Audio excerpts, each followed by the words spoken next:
我是涵涵。IEM 里约的冠军赛由许久没有打入冠军赛的绿龙 Team Spirit 对上王朝蜜蜂 Vitality。本支影片将回顾战局的赛况发展，让没有熬夜看完比赛的小伙伴们能快速理解两队交手过程。在影片开始前，感谢 Skin Club 支持频道稳定创作内容。先让我们看一段广告。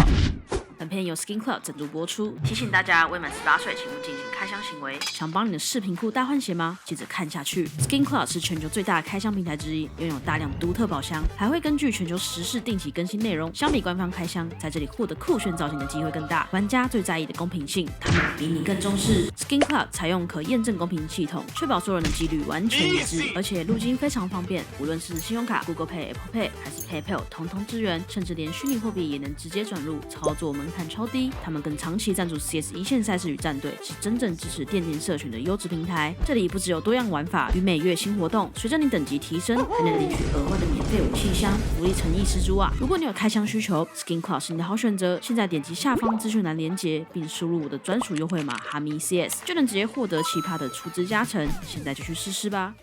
本次对决 Team Spirit 绝对是以 Underdog 的身份回归冠军赛。他们上一次打入决赛，已经要追溯到2025年8月的 Blaze Rifle Bounty 赏金赛中击败了 The Mongols。然而在经历换阵后，近期比赛的表现显得有些萎靡不振。值得注意的是，本次赛事主教练 Haley 因健康问题缺席，改由 Dunk 人生中的首位青训教练 Sophic 代理。Sophic 在 Vlog 中表示，本次赛事的核心目标是找回选手的自信，在维持原先 Haley 体系的大局战术下，给予选手更多操作自由，执教重心也转向个人技术细节的辅助。在少了Haley协助勤收与制定计划的情况下 ，Magis 提到他每年都得与 Sophie 花上5个小时进行准备。而 Dunk 在冠军赛前受访表示，重点不在于拿下奖杯。I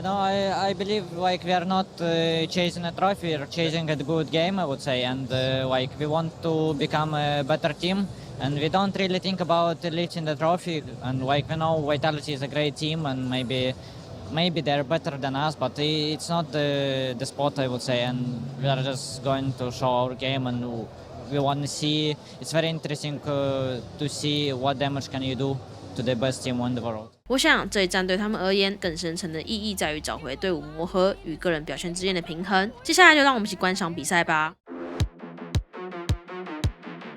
Mirage 是 Spirit 选择的地图，他们在开局进攻端的表现强劲，凭借对 B 点的连续精准打击，一度取得5-1的领先。尤其 Turnier 绝对是前3回合大功臣，展现惊人的突破能力，多次在人数劣势下完成多杀。然而 Vitality 展现了其大满贯级别的抗压能力啊 ！Apex 通过逐渐稳定的 B 区防守，收复失地。这张图我们在内容中将给予更大的篇幅，因为整场比赛看下来，我感觉这张地图是 Spirit 距离夺冠最近的时刻。如果能拿下此局，后续的心理博弈将完全不同。手枪局作为敌方的绿龙，采取4B 2楼开局 ，Dunk 以迅雷不及掩耳的节奏，在开场不到30秒就撕裂了 B 点防线，瞬间击杀 B 包2名成员，迫使蜜蜂决定直接保枪。第2回合，绿龙在 B 点布置了完整的进攻道具，烟雾覆盖了市场窗、B 小以及火烧白车 Bench 与 B 小筑前。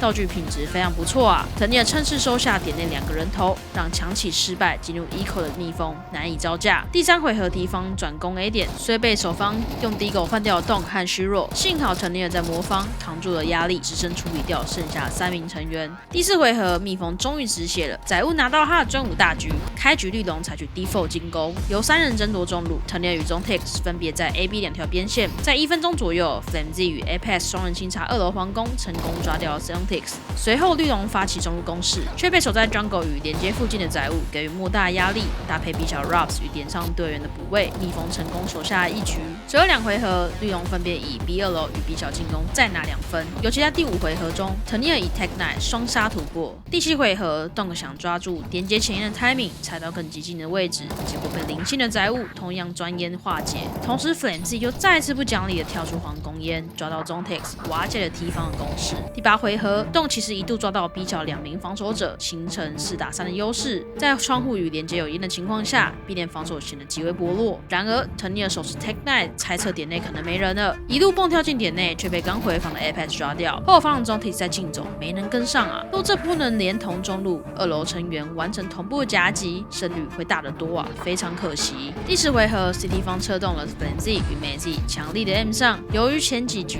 绿龙在长枪局几乎都派2至3人抢夺守中路，但这把绿龙刚好不打预设，而是果断的 setting A 点，让站在三乡守持大局的载物孤掌难鸣，绿龙成功拿分。但在下一局 Apex 展现任性的表示既然上局的计谋没得逞，我们这局就再尝试一次吧。这次成功抓到了边线的 Magix， 后续打入 B 包后形成2打2残局，最后由蜜蜂赢下。上半场最后一回合，竞技列车绿龙在最后1分钟执行 A 包战术，但在蜜蜂全员存活的情况下，对手凭借5打3的胜出优势回防成功。上半场比数以6比6平局收场。下半场开局，小蜜蜂赢下首箱局，并连拿2分。从第15局开始，绿龙展开了强势的防守，连拿5分。湖人皆有火力发挥，尤其是总体在 B 小的防守，凭借灵活的位移与实际的判断，抓到多次的中路击杀。虚弱则在 A 点与中路以大局施压。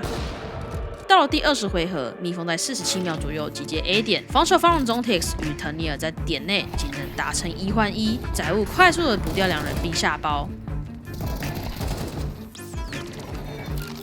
随后还抓掉了楼梯位探点的 Magix， 可惜这里对输 CT 回防 Donk， 载物最后以贡献中药3杀广而死去，但是虚弱唤起步枪对抗 A-Man 的 Apex 时炮枪了让仅留的 Donk 无力回天。第21局更为可惜，开场Donk下水道前压抓掉 Merz， 虚弱中路大局首任 Blenz， 然而在防守轮换时，透过 Zontix 视角可以看到，他在补烟后跑回去换子弹，就在这个 timing， Apex 与载物顺势摸上连接抓掉Donk 的背身，回头嘎了 B 小的Zontix，再秒掉警亭的特尼尔，一个开场优势5打3的局面就在葬送这个沟通与防守枪线的失误上。随后几局，虽然绿龙手下 B 点进攻再拿1分，但是最后2把都在前期丢失了中路的控制权，后续又对枪失败，被拖入了加长赛。尤其最后2回合，Donk 几乎没有表现，非常可惜啊。进入 OT 后的第25回合，这里特尼尔打了一个非常帅气的4杀，以一己之力为队伍拿下胜利。但在此之后的4局，绿龙看起来是真的有点气力放尽的，对枪状态被维波鲁士慢热的蜜蜂给压过了，尤其是 Donk 有非常激进的想要找寻击杀机会，可惜都被蜜蜂化解。总体在后半段的表现也变得沉寂，无法为队友拿下击杀。回头看一下下半场，双方其实打得你来我往 ，Berry 在防守端展现了高度的韧性，曾经以11比8领先，但随比赛进入关键回合 ，Fatai 的经验优势开始浮现。进入 OT 后 ，Raps 接管了比赛，他的绕背与时机选择让 Spirit 的战术布置形同虚设，最终 Fatai 以16比13险胜。就我每每看绿龙打蜜蜂，其实也不只是绿龙，任何队伍只要被蜜蜂拖入延长赛，几乎都很难赢下。其实我刚刚说，虽然 Zontix 和 Donk 在后半回合表现较没有上半场突出，但也可以说是蜜蜂的中局应对太过老练，叫完暂停后就能改变节奏，一一破解对手习惯与招数。对于 Donk 的克制更是明显。从这里开始以更细节的数据分析两队在这场赛局中的习性。从绿龙开始，先谈论进攻方，我们可以看到乐图，绿龙偏好攻打 B 点，有7个回合就拿下4局，成功率一度很高。但从第8回合后成为了分水岭 ，Fatai 显然掌握了他们进攻节奏，随后3次 B 点尝试都无功而返。此外，绿龙在整个赛局，包含 OT 中4败局的表现欠佳，6局中就输了5局，败率高达了83%。在这些回合中，他们通常采取 default 拿取中路，但始终却无法撼动小蜜蜂给予的中路防守压力。进一步探讨，在对手起大局的9个回合中，绿龙仅赢下了3局。但我观察了这些输掉回合，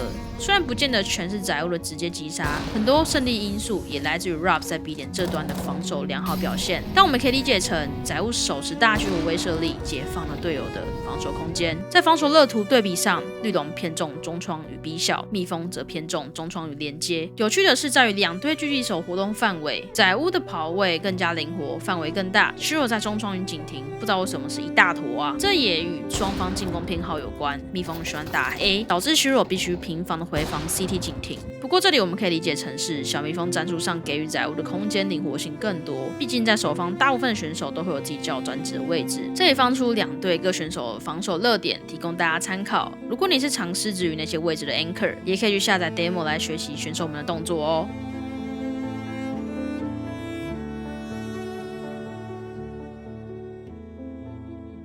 最后绿龙整场没有透过连接成功上点过，唯一尝试了2次是第4回合和第7回合，却都以失败收场。而蜜蜂则成功了4个回合，这反映了2队在进攻灵活性上的差异。尤其在越接近 OT 的后半段赛局，蜜蜂对于前期中路击杀与低度控制做得稍微略优于绿龙，才能踩上连接拿下A点，并赢得更多回合。绿龙在这张图的表现真的非常可惜，要是能抢下首局，后面气势绝对会截然不同。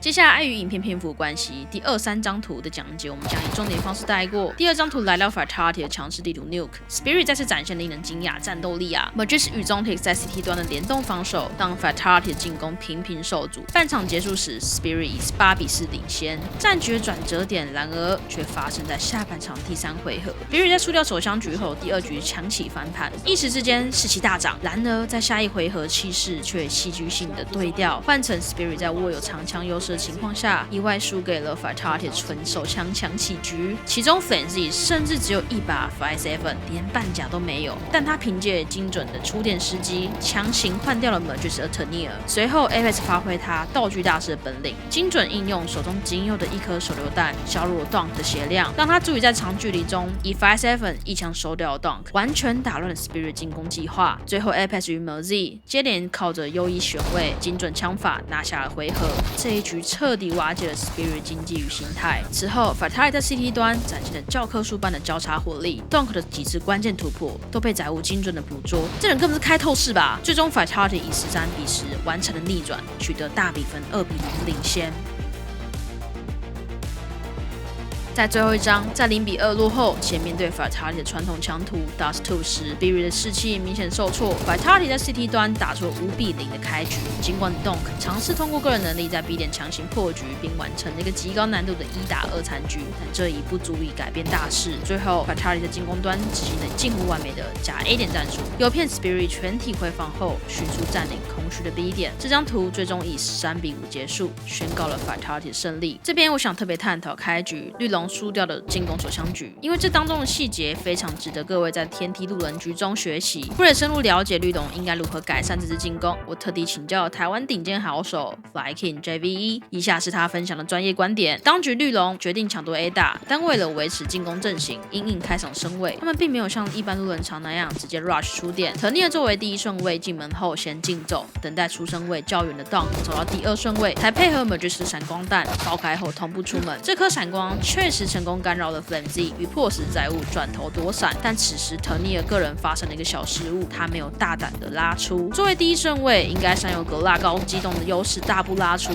确保对手在看到人那一刻，视野中同时出现2名以上选手，这样才不会让载物能以轻松的1换1方式解决掉每一个人。一般来说 Dust 2比较依靠出身身位来决定开场战术，但这也可以看出绿龙是比较偏向于既定战术为导向，而非身位导向。虽然这能增加稳定性，但也考虑了战术执行的细节。若是以身位决定战术，虽然变化较多，且考验选手当下的判断，但在快节奏对攻中往往更有奇效。所以各位小伙伴们啊，在打天梯时，第一位出 A 门的千万不要卡在门边对枪，不要卡在门边，不要卡在门边，不要卡在门边，很重要，所以讲3次，这是非常关键的观念啊！千万不要给守方舒服的1对1情境，那才是更有效的团队进攻哦。我觉得可以说 Team Spirit 在这次里约大赛中，从早期 Playoff 到最终的 Grand Final， 完全展现出2种截然不同面貌。在 Team Spirit 的 Vlog 中，我们也找到了转变的原因。首先是青训教练 Sophie 给予了选手更高自由度，并有效改善了个人发挥的缺陷。其二，随队心理师在团队沟通方面给予了极大的帮助。拍摄 Vlog 的成员 Nick 提到，队伍在被 Falcons 打入败者组后，内部进行了一段很长的沟通对话，将许多问题厘清并彻底解决，这才让他们在接下来比赛中越战越勇，